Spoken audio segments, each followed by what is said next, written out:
I'm Colonel Dave Hammer. They call me Doc Hammer. I'm here honoring a gentleman called Colonel Frank Naughton. Frank was an Army career officer. I met Frank and got to know him. We shared military stories, and I found him to be a wonderful man. He was a judge in Gwinnett County, a magistrate judge, and my daughter is the chief magistrate judge in Gwinnett County, so I knew him through that angle as well.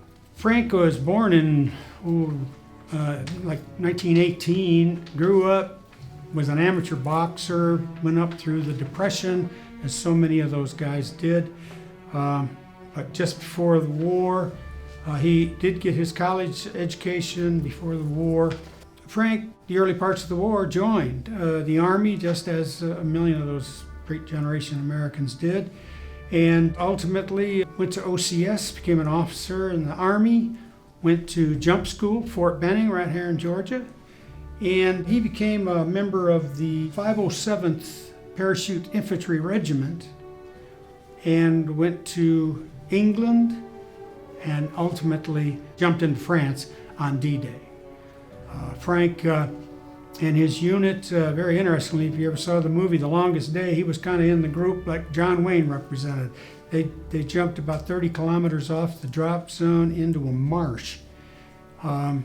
They wandered out of the marsh into a town called Grenier, and they decided that's where they would fight the war. So they worked with the townspeople in Grenier. They recovered about 182 of their troopers, 5 officers, the rest enlisted. They set up defense there and decided to hold their own and do their job to keep German reinforcements from going to the beach. Frank went on to fight at the Battle of the Bulge. When they crossed the Rhine, Frank was in his regiment again, and he jumped, parachuted into Germany across the Rhine as well. Frank went on to finish his World War II experience, came home, went on in the Korean War. A very interesting story. I saw him later and I said, well, did you jump into Korea? He said, no, I led a battalion of leg infantry in Korea. He ultimately then went on into the Vietnam War. Frank settled in this community in Norcross in 1970, ultimately went to law school.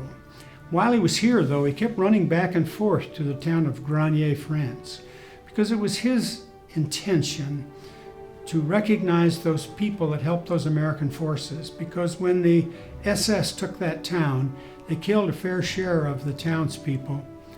They executed 40 wounded he left behind with their doctor. They executed the priests in that village. They burned the town. So Frank wanted to make sure that didn't go unnoticed. So he went back to France several times to make sure that monuments were built, that recognition of those who were still alive was done, and that no one forgot the efforts by the town of Grenier.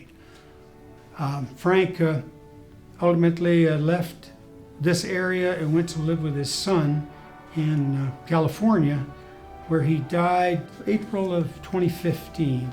And Frank was buried with his wife in Arlington National Cemetery.